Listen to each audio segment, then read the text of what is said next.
Hey friends. Okay, so I think I'm starting to really like these live videos because I cannot prepare for them. It's just messages just come out um, just randomly, especially if I'm going through something and um, a message is just birthed out. I can be driving and going through something really hard, and hopefully the sound is going good. But, usually I can be going through something, and then I like to take drives, and, that's usually how I talk to Father, and, I can, hear what he's trying to say to me by just being quiet. Anybody relate to that? And then out of nowhere, I get this message in my head, and I think, "Man, this would be a great message for the body of Christ right now." It's a different type of group. Like I said, my messages are usually, um, it's a different sound, if you can't tell already through a lot of my live videos. And I want them to be real as possible. Um, so if I quote a scripture wrong, or maybe I forgot a letter, forgot a word, it's as raw as can be. And I'm not a perfect Bible storyteller. And I'm just me. Just me. And um, learning to be loved where I'm at. And that's hard for me. That's really, really hard for me. Didn't grow up with a father that was there for me. And so, um, and when he was there, it was always trying to perform for him, having the good grades, have, I had to, um, bring a conversation up the way he liked it. I mean, my dad, his dad probably treated him the exact same way as well. So it really is not my father's fault. It took me a long time to understand that people will treat you um, a certain way because maybe their parents treated them that way, and then maybe their parents treated them way. So it all comes down to, you know, Adam and Eve. So it has given me a lot of grace for my father.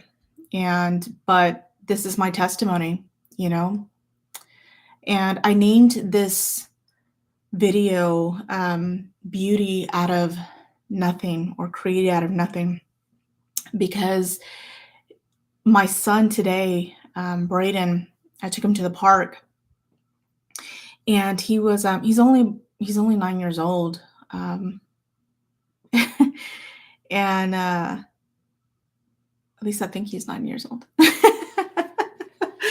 I'm as real as it can get, friends. So any moms out there who forget their children's age, yeah, no, no guilt trip at all. I'm with you. Um, but anyways, my son, I love my son because he's so amazing. I always tell him, like, the minute that you wake up in the morning, mom's already excited that you were born, that there's nothing that you have to do to please me, you know. There's You are innocent in my eyes, and I don't care how old you are, you're so innocent in my eyes. You do no wrong in my eyes. Even if he screws up, he's still the one that I absolutely love. And no matter how grown he may be, 40, 50 years old, he's always going to be your child in your eyes. And I always think of that's how the father is. But anyways, there was a little picnic table there, and he started telling me just out of randomness, anyone have kids like that just speak out of randomness? I mean, I love those moments because you never know how father can use them at that age. But he said to me, uh, "Mom, how this park is so beautiful." He's like, "Have you ever thought of how nature was created. And, I was already, today was it was a hard day today. Actually, it's been hard. It was hard yesterday as well. Um, and then today just was another day that was, I mean, it was hard. And anyways, when he said that, I just kind of thought to myself, and I repeated it again, and I said, "So you want to know how nature was made? How did God make the nature? How did he make all this?" And he said, "Yeah, how did God make all this?" And I started thinking to myself, I was like, you know, you gotta love kids because in their questions, the biggest revelations come out, you know, and it revealed to me something that what I told him was this, out of nothing. Father didn't.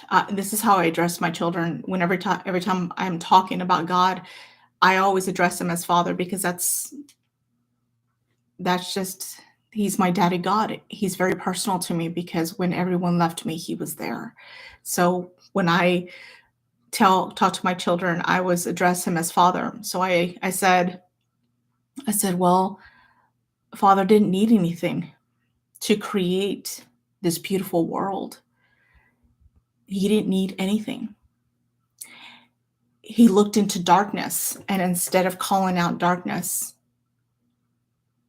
he called out what he wanted to see. He called out light, be, and he created the atmosphere and the galaxies and the planets. He saw beauty in something that was what we would call absolutely nothing, at a void. And I'm pretty sure you can go a lot deeper than that. But it sparked something in me because um, I've been waiting for a very long time for father to my for my father to fulfill a lot of promises that he has spoken over my life and over my family's life and over my marriage. And it's been going for a very long time, and you hear messages all the time of, you have to have the faith, Stacy, you must be doing something wrong, or that God is not answering your prayers, or I don't know who the critics that are going to hear this and be like, man, well, maybe if you get your life right. I mean, you have that right, you have that opinion to say that. But can I just say that what if it's something different? My journey with the Father has been so interesting because the way that I grew up in such a religious atmosphere of if you didn't have the faith, then something was wrong with you. I grew up in a place where the burden was on you. It was on your shoulders. And my whole journey that I've been on has been showing me something completely different. So when I joke around, when I joke around in my videos and I say something like, um, he it slapped the religiousness out of me. I mean that in a way of, man, that just how I used to think for so long was never it. So, like I said, a lot of my videos, they could either have critics, people that completely disagree with this, or it could have people that actually agree with this. And I'm okay with both. I really am. because this is my testimony. This is where I stand. And so anyhow, when he mentioned that, I automatically thought of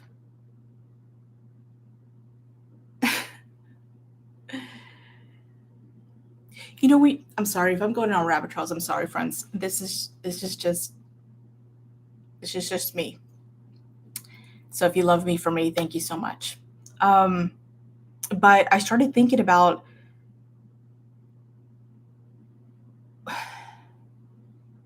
when it's been so long, you those questions start coming into your mind of, what did I do wrong, Father?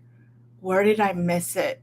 Where am I believing wrong? What do I need to pray more? Your word says faith is what pleases you. Like, do I need to have more faith? And you start to question if God is truly for you. And I know to some people it may shock them with this video, because it's like, oh my gosh, she said that. But like I said, my video is very raw and it's very real. And I want other people to find hope that you can be a Christian for so many years and those questions may come up, especially if God has spoken into your life and you are yet to see those promises fulfilled.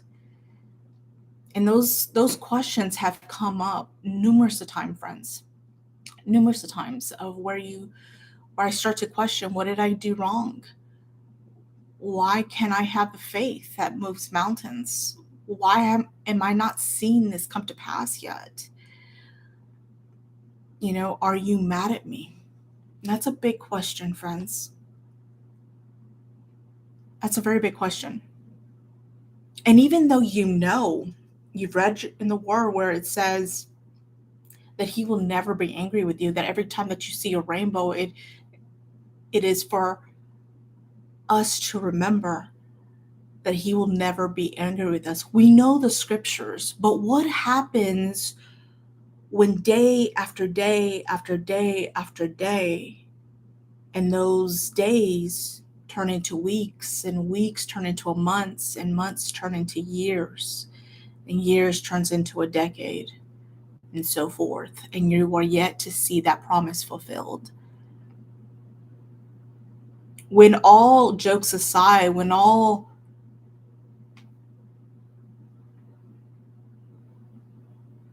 your thoughts come to the point of, are you mad at me? You may not even say it, but it's in your head. And Father, he's so beautiful that he can tell when you are feeling that feeling. And it may not be coming out of your mouth, because you may think that Father is going to be angry because you don't have the faith. And you're questioning him. Any real people out there? Anybody can relate to me right now? Even though you may not speak some things, this is what I've been understanding, and it's been helping me so much, that even though I may not be speaking doubt, unbelief, fears, or anything like that, that doesn't mean that they weren't present in the very beginning. They weren't present, or they're not present in you. So what I'm saying is that you can be real with the Father, and it's okay. It's okay. May I be the first person, or a confirmation word to you, that it's okay to be real with the Father. He's not afraid of your responses, and he's not afraid of your doubts or your fears. He's okay with it. Because if you can't be real with yourself, who can you be real with? The Father didn't call us as robots. We are his children. And my children express to me all the time their fears, and I never rebuke them. These are honest fears that they have, honest concerns that they have. But don't you love the Father when He says to you very simply, cast your cares upon me because I care about you? It brings a warm feeling of His love, a warm feeling of, man, it's okay that I have those cares. It's okay that I have those worries. Father, I can't take it. Here you go. And even if you pick it up the next day, He's okay with that too. You keep giving it back to Him. Never does it say, give your cares to Him and then never doubt again. There are some people that maybe they can do that. But then there's others like myself that maybe we have to cast our cares to the Father numerous of times. And that's okay. That's okay. It's okay to be real. It's okay to have that weakness that maybe you just don't have that faith. Maybe that's your weakness right there. Maybe it's your weakness that you're just not strong in that area, and that's okay. I love that about the Father, that He's so in love with us that nothing surprises Him. He's so beautiful in that He allows us to be us. How can something be healed if we're not honest with ourselves? That's something I always tell myself. How can Father heal something if I'm not honest with Him? So I come to Him when I cannot stand a person. Sometimes I even come to Him cursing and swearing because I'm so angry at that person, or angry at the situation, or angry that things are not changing. And that offends you, friends, I'm sorry. But it is what it is. And Christians were never supposed to be robots or this performance. We were supposed to be real. We were never told by our Father to be fake. And that could be the very thing that the world is attracted to us, is that we're very real but very loved. We find comfort in a Father who never asked us to be fake. So going back to my story, was when I spoke it to Braden, and I told him he didn't need anything to create this beautiful world. I started thinking, why did He create the world so beautiful? And then I thought, what if it was just for us? What if this world is our playground? What if the beauty of the waterfalls crashing down, the butterflies, the trees, the mountains, the snow, the still waters, the streams, the birds singing in the air, what if it was all for us?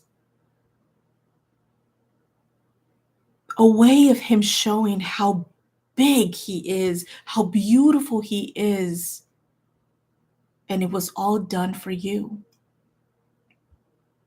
I love the fact that we were born on the sixth day.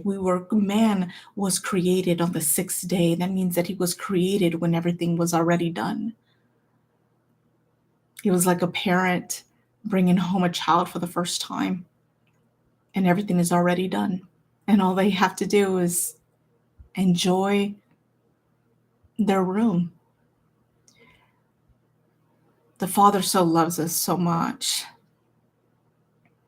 So this world, next time that you go on vacation, Summer's coming up and many are going to probably go to a lot of islands, Hawaii, Bahamas, Puerto Rico, all those beautiful places. I hope that you remember this video.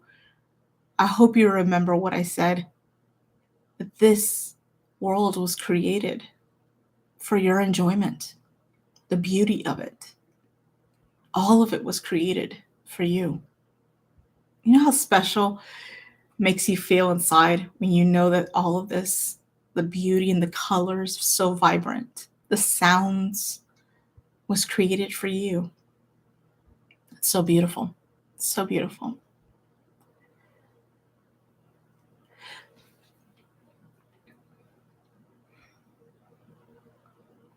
But just to go a little deeper on that,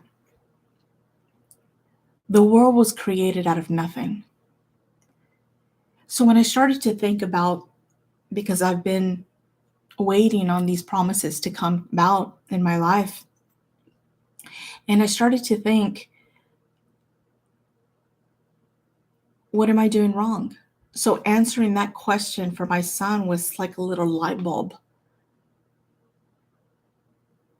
Stop thinking that you're doing something's wrong with you.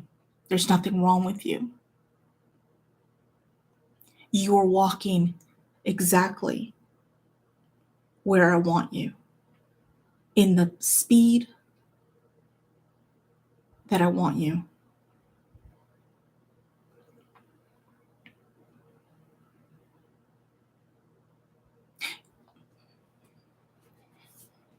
Enjoy the journey is what I've been told numerous of times. I had that on my computer wallpaper one time. And every time I would think about it, I was like, yeah, I'm going to enjoy the journey. I'm going to enjoy the journey and stuff like that. And then I kept messing up. I just losing my top, or, just being angry, or just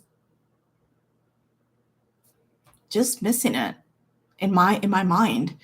And I'm thinking, I'm like, how am I supposed to enjoy the journey? How am I supposed to enjoy the journey when my situation is like this? And then it was Father in his gentleness reminding me that the journey had nothing to do with my situation being nice and still and perfect. My journey was all about me seeing myself approved by him, no matter the situation, whether good or bad, big or small. I was approved by him. I was loved by him, whether I did it right or I did it wrong. He reminded me that I was in Christ. Christ meaning the new identity. And in that new identity, you are blameless before your Father. You are innocent in his eyes, and you do no wrong. So enjoy the journey had a new meaning to me. Every day I see myself and I say to myself, no matter what comes from this day, remember you are approved and you are loved by a Father who sees no wrong in you. And it really does make a difference, friends. It really does. It really does. So every day I walk with that. And there are days where I forget it as well. And the Father gently just reminds me of it again. So if you miss it, that's okay. I have a lot of grace for people that miss it and that need to be reminded every day, because that's me. So to the extent of how you understand grace, how you are receiving grace is how you are going to give it.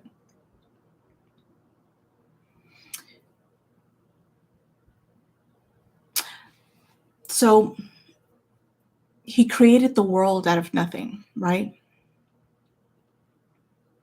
He didn't have anyone telling him how to do it.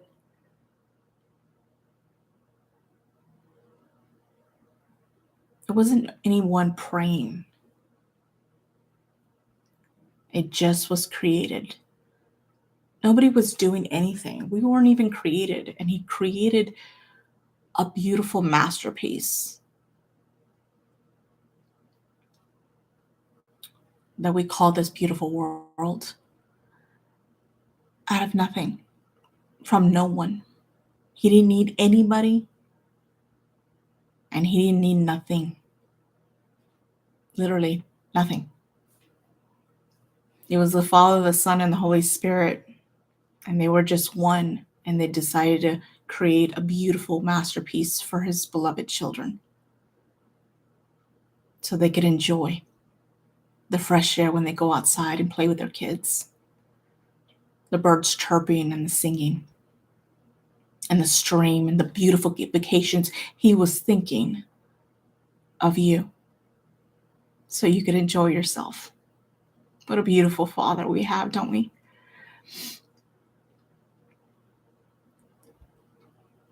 So it reminded me that it wasn't the promises in my life would not be fulfilled by my great faith. And I know that's right there, that little statement could get me in trouble. But that's okay. I'm willing to take that risk. He reminded me that it's not about my faithfulness to him. It's about his faithfulness to me. You see, friends, when you're going through a journey for so long, I started really thinking about this. You come to the point where you're so tired. You're so tired of facing the same thing over and over again. To other people, it can be an addiction.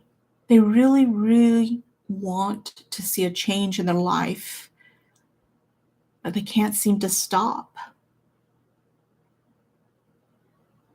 And if you have been told by other Christians that you need to stop because it's the good Christian thing to do, may I apologize for them, on behalf of them, because that's not true.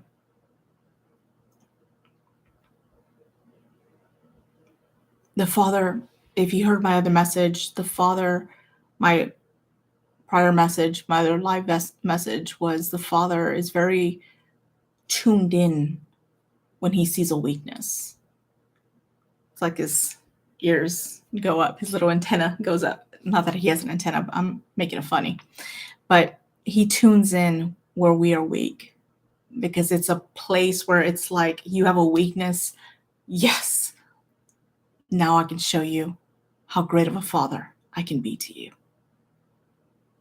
Rest. Rest in his arms of his love and let him show off in your life. So my weakness has been that I don't have the greatest faith. I doubt every single day, it seems.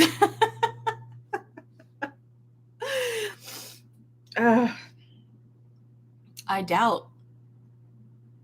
And today I was just like, God, I'm so tired. I'm so tired of this. So tired of this cycle. When is it going to end? What's wrong with me? And then I just started thinking, it just started, whenever the Father starts showing me things, he gives it to me in the Word too, because he knows that I don't like hearing my thoughts without the Word backing that up. So when he speaks to me, it's always confirmed with the Word. He'll give me Bible stories and, help me to remember or help me to see behind the scenes of something. So that's what I'm going to bring in today. But I wanted just to give you kind of a surface level of what was going on, what the situation is. And just to kind of be real with you. And so, yeah. That's what he was showing me today, was the promises in your life, daughter, are not going to come about because you have great faith, or your emotions are going to be lined up perfectly or they're going to be lined up at all. And that was, God, that hit me so bad again. But it's such hope, such great news, because that puts all of the burden and the weight off of me trying to think that it's going to be by my perfect emotions and my great faith that's going to bring the promises in my life, that they're going to bring about these great, huge promises. They are not going to be by me. It's amazing, friends. I want to tell you this before I bring out the word.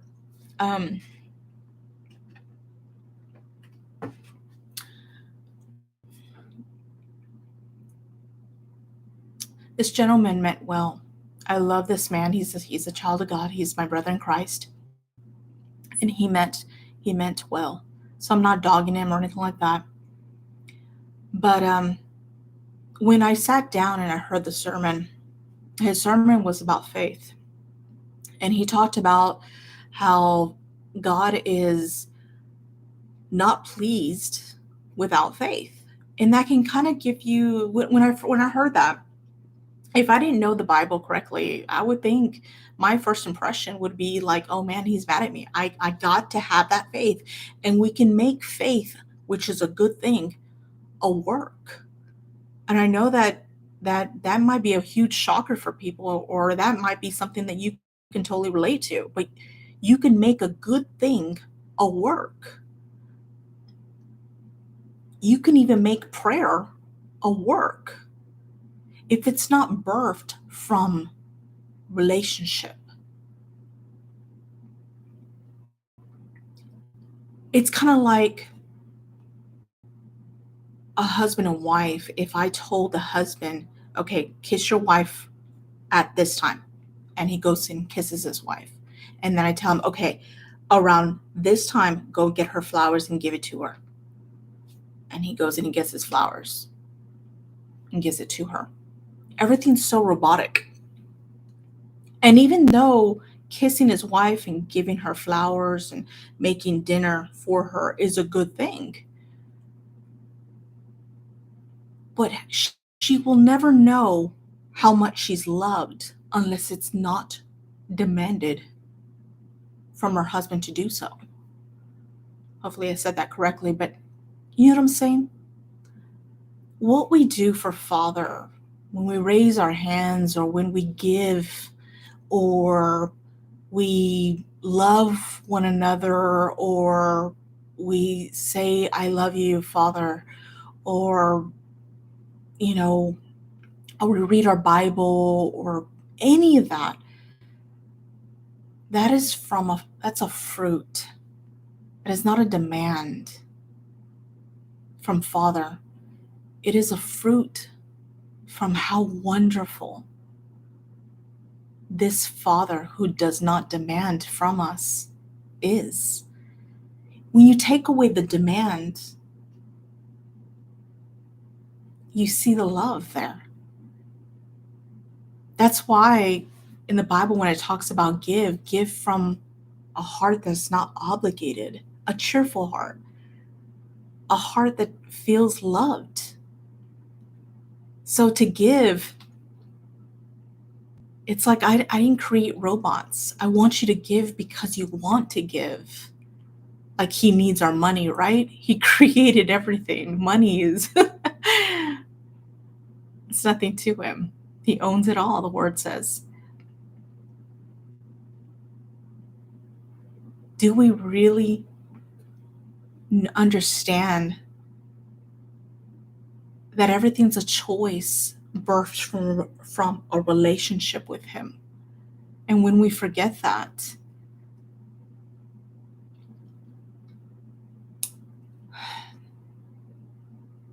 he'll remind us.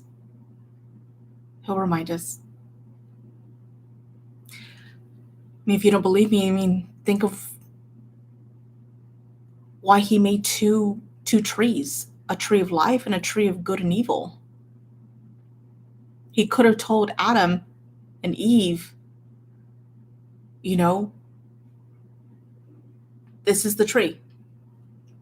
That's it. But he created two to give them a choice. Because he didn't create robots, he created someone to love and to love him back. So friends, I hope I'm giving you just a little picture of the Father's love for you and how he doesn't demand things from you. Everything is birthed through relationship. And I'm not sure exactly why I'm going down this road, but I am. But so yeah, it has nothing to do with your faithfulness to bring the promises of the Father into fruition into your life, for it to be created. And when that weight comes off, it's amazing. So like I said, this person that was teaching that day, he said, you have to have the faith. You have to have faith, or God is not pleased with it. And it gave me that impression, like, if I didn't know better, I would think that the Father is mad at me because I don't have the faith. I've been going through this journey for so long. I don't have the faith. I don't have it. And so I saw like the weight being put on people of like, okay, I gotta have that faith, and I gotta do it. I gotta read more of my Bible. And I just saw the demand, the weight being put on people. And I thought to myself, is this really what you're calling us to do? Is this really what you're saying, Father? So yeah, that was something. There's something to really start to ask myself, is that really what you're asking? Is that, because that sounds like a demand to me. And to be all honest with you, friends,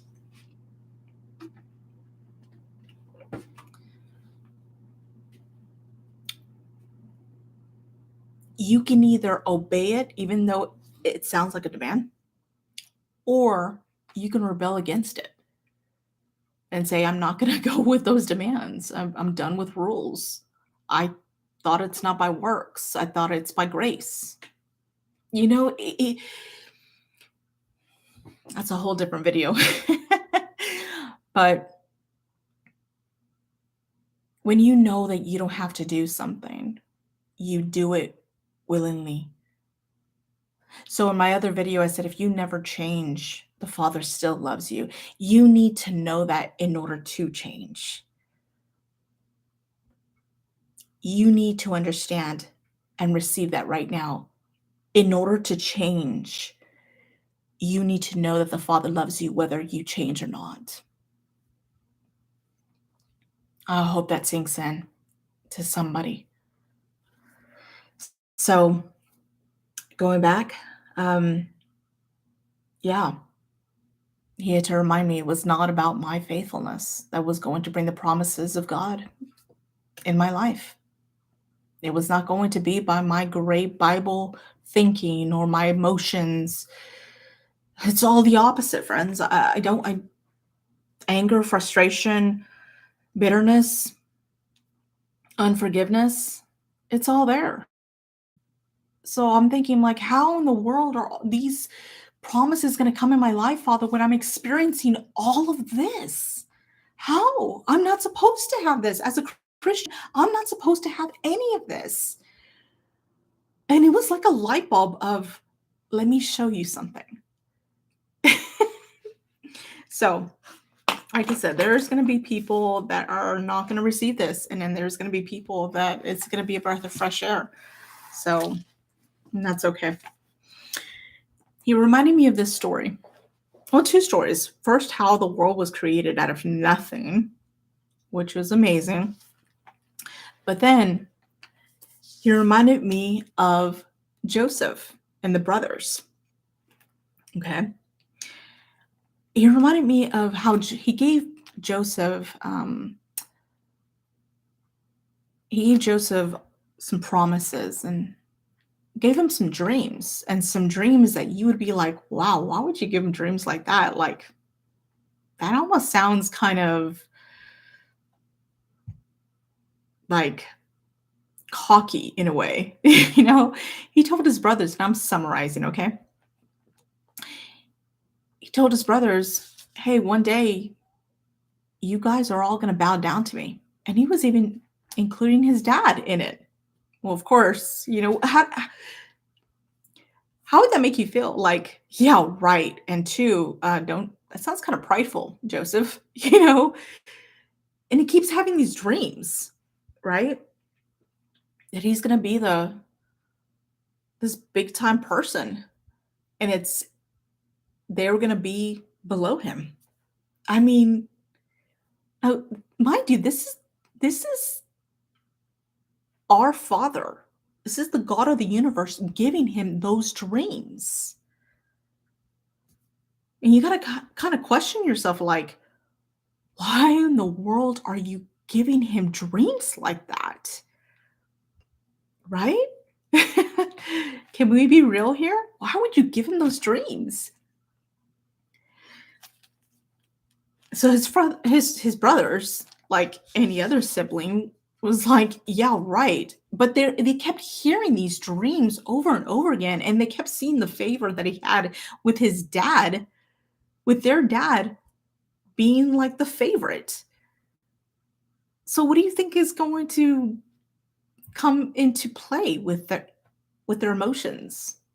Anger, a lot of anger, bitterness, frustration with Joseph and his dreams. And then to top it off, they're working and the guy's not doing anything. And he's sporting around this coat of many colors. I mean, come on. That would piss me off. So one day, his father tells him, go check up on your brothers, and they find a perfect opportunity to throw him in a hole. They rip the coat off of his back, the coat that was given to him by his dad, put it into some blood, and they throw him into a hole without any food or drink or anything like that. So it takes me to the story. It's Genesis chapter 37, verse 24. I'll start at verse 23. It says, so when Joseph came to his brothers, they stripped him of his robe, the robe of many colors that he wore. And they took him and threw him into a pit. They threw him into a pit. The pit was empty. There was no water in it. Then they sat down to eat, and looking up, they saw a cavern of Ishmaelites coming from Gilead, with their camels bearing gum, balm, and myrrh, on their way to carry it down to Egypt. Okay, so picture the picture here, friends. This is the favorite of his father, who was very wealthy. Jacob was very wealthy. The father blessed him numerous with camels and goats and cows and wealth. He was just wealthy. He came from a very wealthy family, and he was stripped out of nothing to nothing and thrown into a hole with no water, with no whereabouts of, am I ever going to get out of here? Can you imagine that being done to you? I mean, I think I got problems, right? That was a joke, friends. Laugh.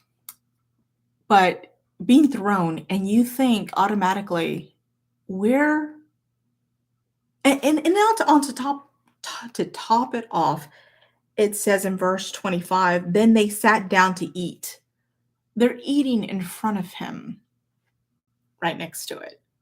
So I can imagine him hearing them talking about him and crunching down on their food, not even worried at all about him.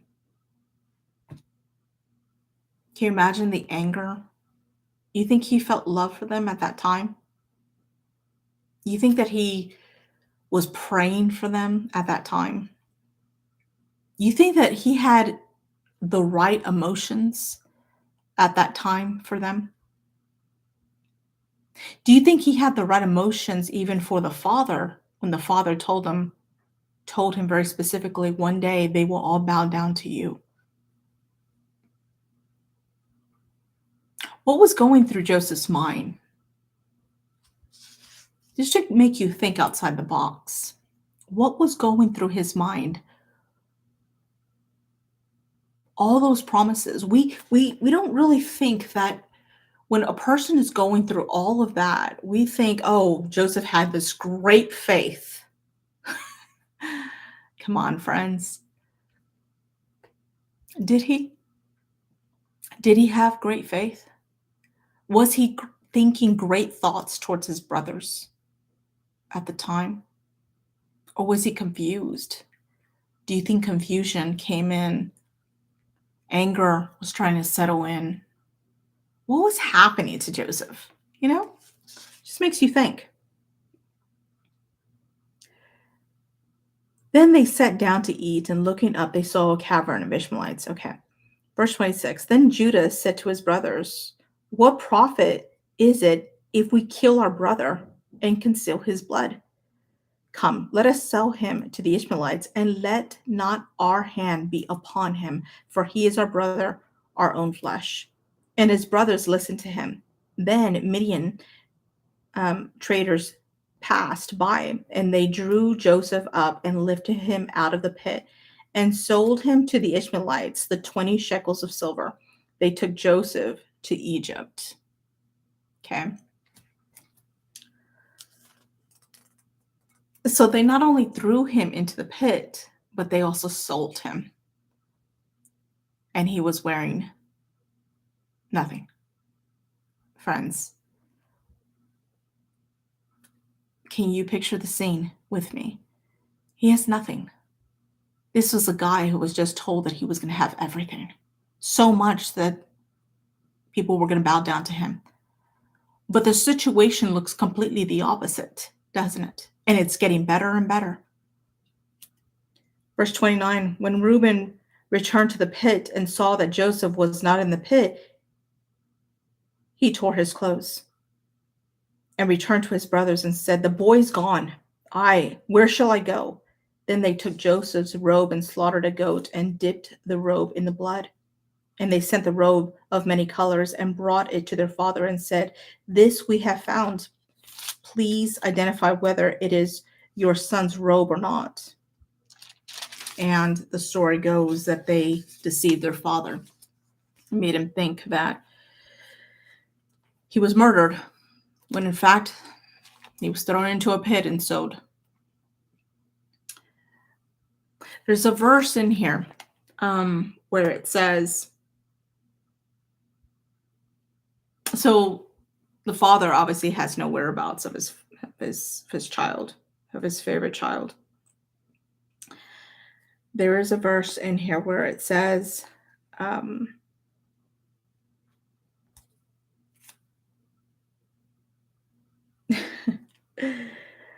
sorry, friends. I'm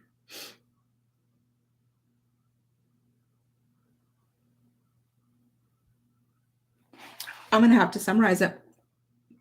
But there is a part in here where, so after, I really want to, I'll probably post it later.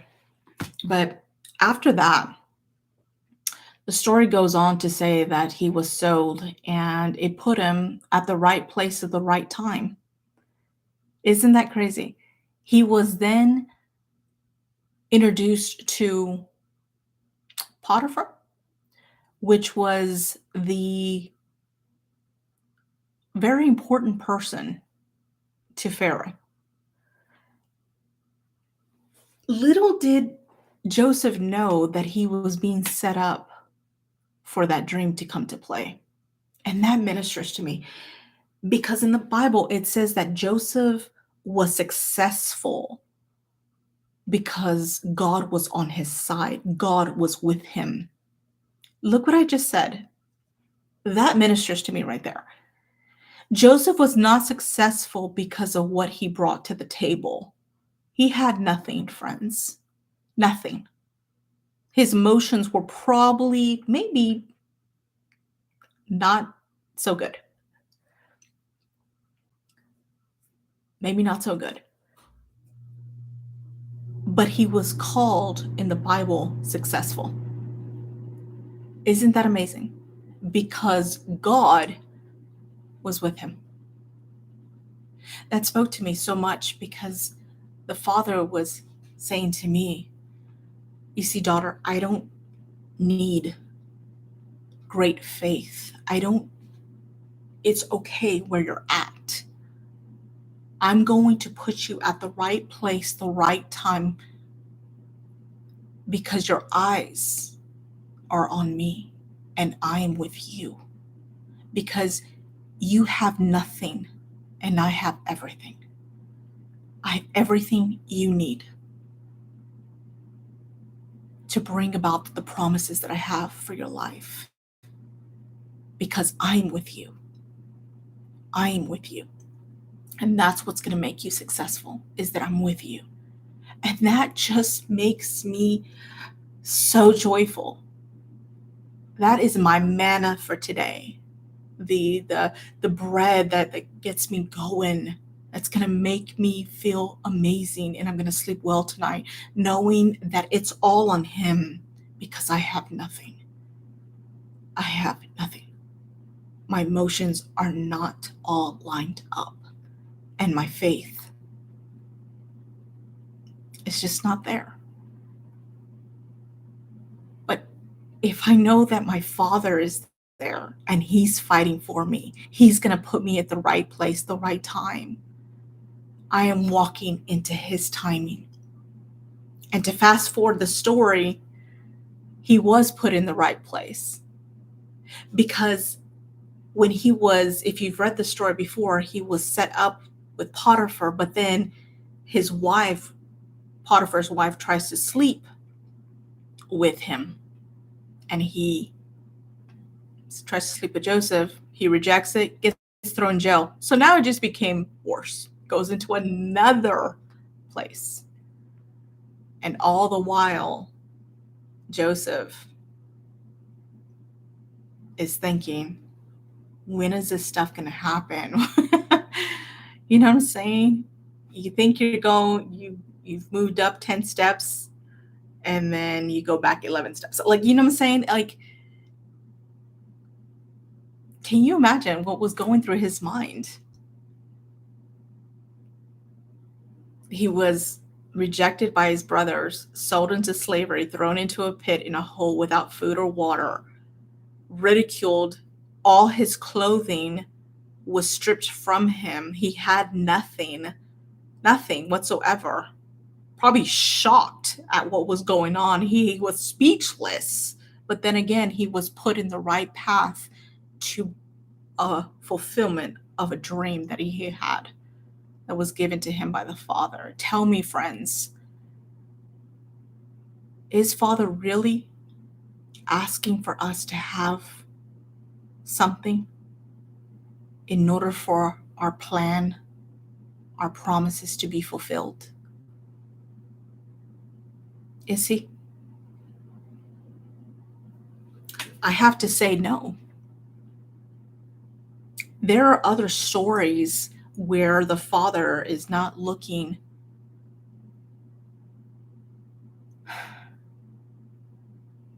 for your participation in order to make something happen. I know that's going to shock a lot, but what about the man that was lame for, I think, 38 years, if I'm not mistaken? He tells him, do you want to be made well? He's like, I have no one to put me in that water. Do you think that he had some faith? No, he didn't. He had doubt. But what did Jesus say? Did he tell him at all, I need a little bit of faith if I'm going to make this miracle happen? I mean, come on, friends. I'm just getting real here. I need a little bit of faith. No, but what does he say? Get up, pick up your mat, and walk. It's not about your faithfulness. It's about his faithfulness to you. It's about his love is so determined to get you there. And that's what's going to make me continue, is that his love for me is more powerful than my love for him. I will see every promise that the Father has given me, but it will not be because I had the greatest faith. And I told the Father this. I said, man, what a testimony I have, Daddy. Because when they ask me, how did it all happen? I will let them know that it was nowhere near how I was born and raised and taught in church to have the great faith that will move the mountains, or little faith, or any of that. That it was simply your love and you fighting for me. You were with me, and that's what made me successful. So we all know the end of the story, right? From being in a hole to being sold to Potiphar's house, from Potiphar's house to a jail cell, and God giving him favor with the person that was in charge of the jail cell.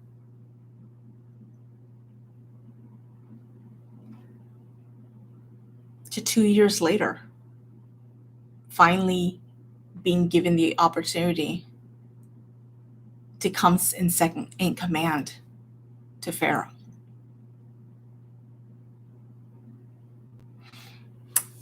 In that story, I got to mention this. When Joseph is in the cell, just to put the cherry on top of this, what I'm saying.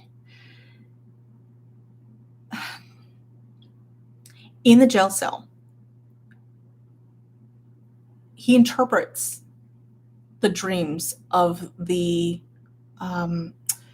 guy the guy that tastes the food for the king, for the Pharaoh. That way, if there's any poison or anything like that, he tastes it. And then there's another guy, and he interprets their dreams. Well, this is what's amazing.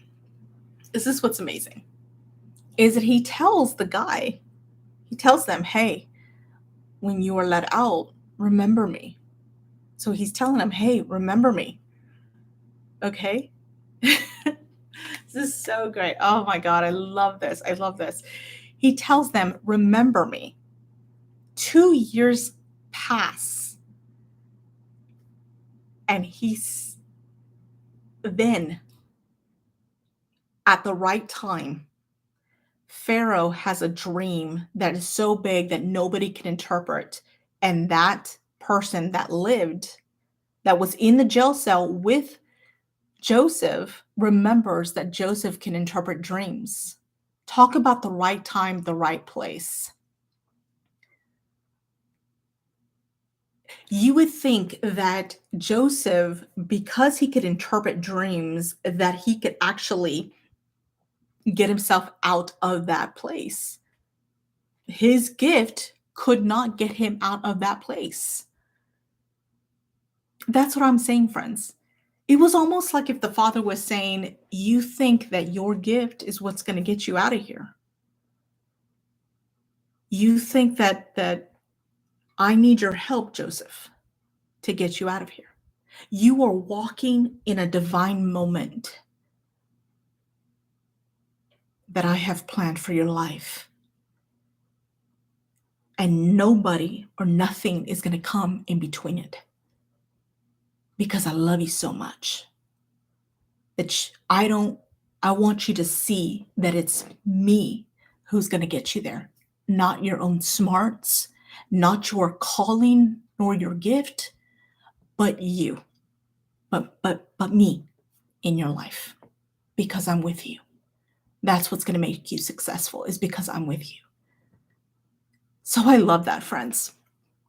I love that. It is not by my great Bible teaching, nor my storytelling, nor anything that's going to fulfill the promises that Father has for my life. It is simply by His goodness and His unearned and undeserved favor that He's giving me.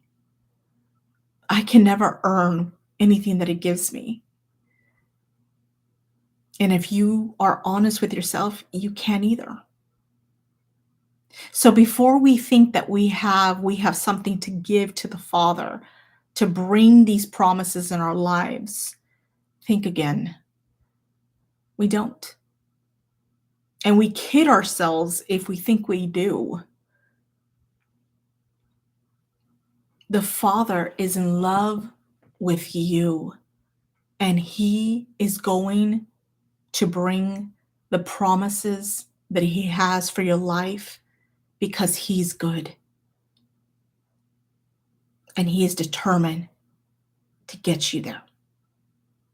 So may the weight come off of you and onto Him. It's His job to give you these beautiful promises because He is so willing to give it to you. I love you, friends. May you be encouraged and know that it's the Father's faithfulness to you, not your faithfulness. Blessings. All right, we'll see you soon. Bye.